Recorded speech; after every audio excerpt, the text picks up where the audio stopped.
G'day legends, so Dana White has gone ahead and announced some massive fights to kick off the first pay-per-view of the year next year, and I like it. I like it a lot. Sucks a little bit that we have to have that Apex card to come back to. It would be bloody great if we could just come straight back into this pay-per-view. I would maybe rather have no UFC than that Apex card that we're getting, but who cares?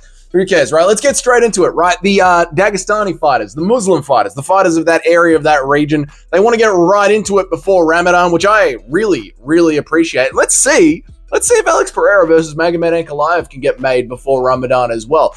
Although February is in Australia, I believe. UFC 312 is in Australia, so maybe that isn't going to happen. It doesn't really make a whole lot of sense to have that happen, but we'll see what happens. Let's talk about UFC 311, right? Okay, we got the news yesterday. It's Islam Makhachev versus Tsarukyan 2 and Merab versus Umar Nurmagomedov. Looks like Coach Khabib is going to be having a big old night ahead of him. Whoever is in the corner next to him better watch out before Khabib strangles them before the two fights are over.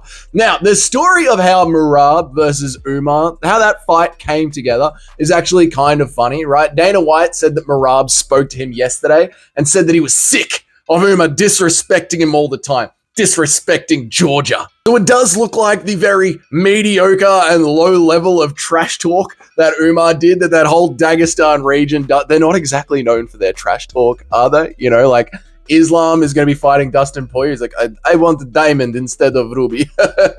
Oh, good one, brother. You broke him with that one, brother.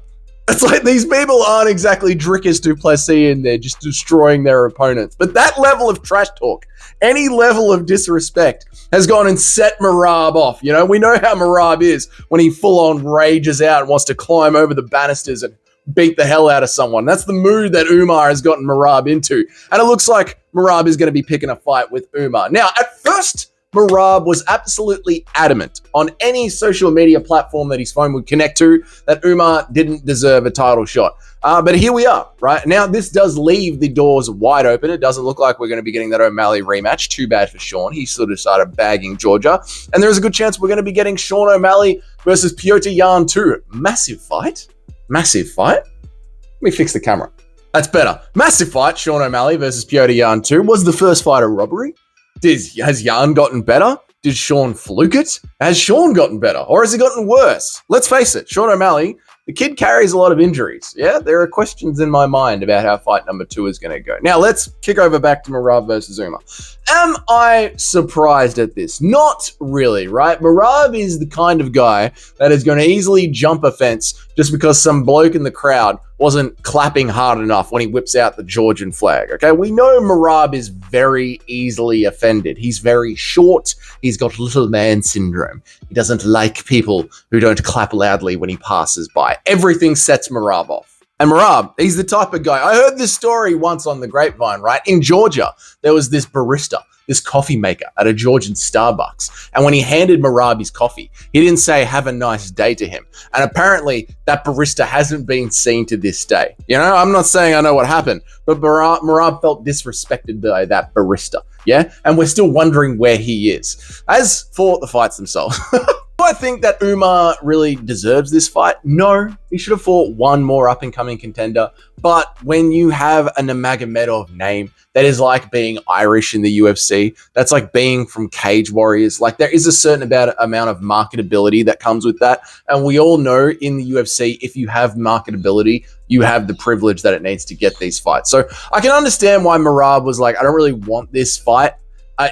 Umar hasn't done enough. You know, because Merab had to do like 1,000 fights before he got his title shot. So I get why Merab was doing everything that he could to try and pivot away from this. But it does seem like this fight just was going to be facing him inevitably. So it doesn't look like he's going to get that Sean O'Malley treatment of one easy title defense. Yeah.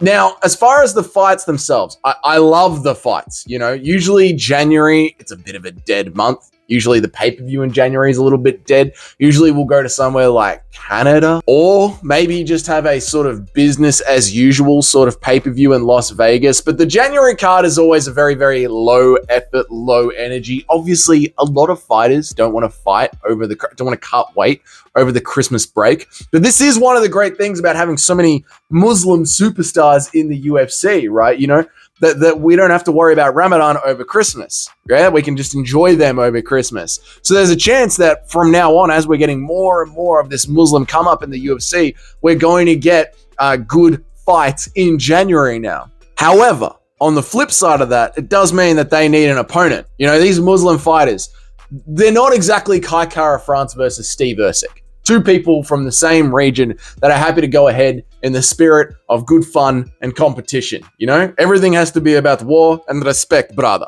There's no having fun in the middle ground. Yeah, they couldn't imagine getting in there with another one of the brothers and competing in the UFC. All right, just to see who is the better fighter in a competitive manner. My God, could you imagine two Nurmagomedovs facing against each other? But let's get into it, right? The early prediction on this, I think both men are going to be coming away with the win. Both of the brothers are going to be coming away with the win. Is Arman Tsarukyan good? Yes, he is. He's brilliant.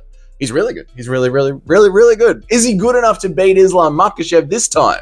No, I don't think so. And I don't think anyone is right now. I think Islam Makhachev is the absolute peak of everything that happens in MMA. He is easily the number one pound-for-pound fighter in the world, which is so weird to say because Islam does make his fights look closer than they should be. You know, the Dustin Poirier fight visually looked very close, especially as a Dustin fan. I was like, actually, there's a chance we could win this, yeah?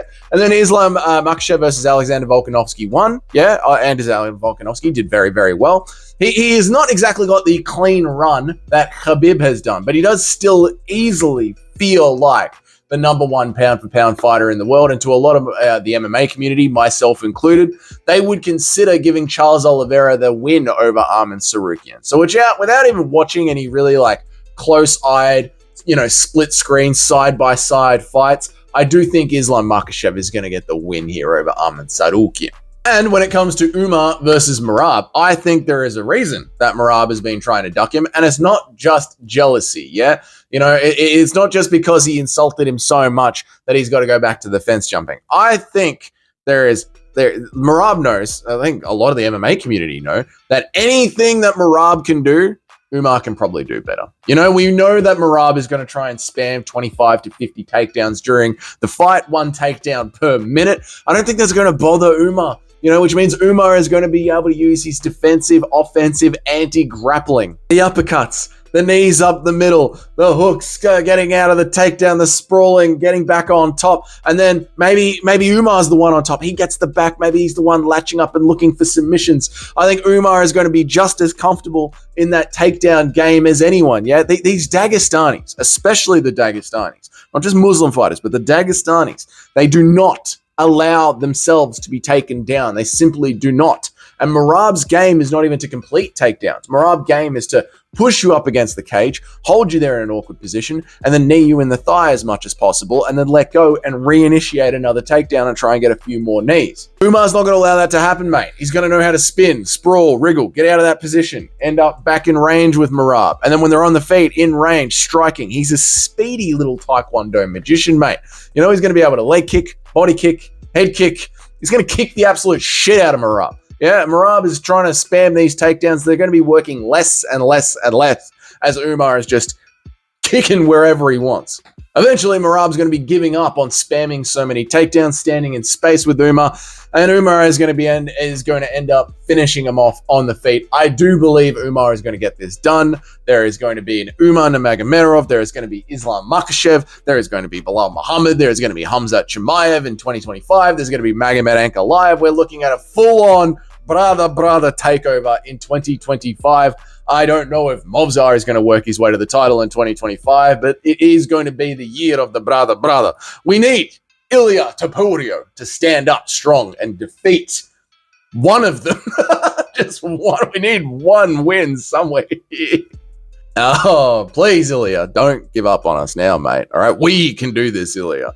Now, as far as the reactions, most people seem to be happy with this, don't they? Like, this seems like a sick card. UFC 311 looks like a sick card. These two fights look amazing. However, there's always be bloody nuffies like this one here, Vince, right? He says bangers. That's 4 wrestlers. The only banging will be homoerotic, nut sniffing going on. I guess some people, they just don't watch the sport, yeah? Like, Islam Makhachev outstruck Volk and Dustin, yeah? He has sick Muay Thai.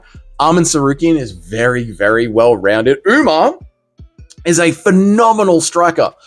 Probably one of the best strikers from the Brother mountain region.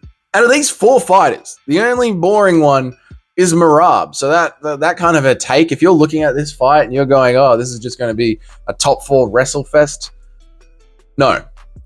I hate using this term, but that is a casual take. Very casual take. These are sick fights. Again, does Umar deserve it? Not really, but screw it. We're here now. And to be honest, watching Umar fight is more entertaining than watching Merab fight. You know what I mean? So quite frankly, I'm happy with it. I don't care. If the UFC is going to give us undeserved title shots, at least they're going to be fun undeserved title shots. And Umar is someone who I would put in the fun category. So there we go. That's it. Let me know what you think about that. What is your reaction to UFC 311? Do you think I'm wrong on any of these takes? Which one in particular? Let me know.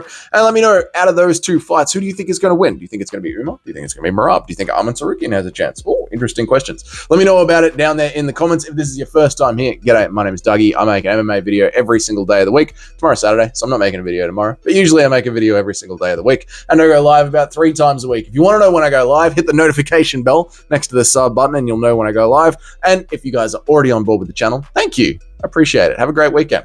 Until then, I'll see you all in the next video.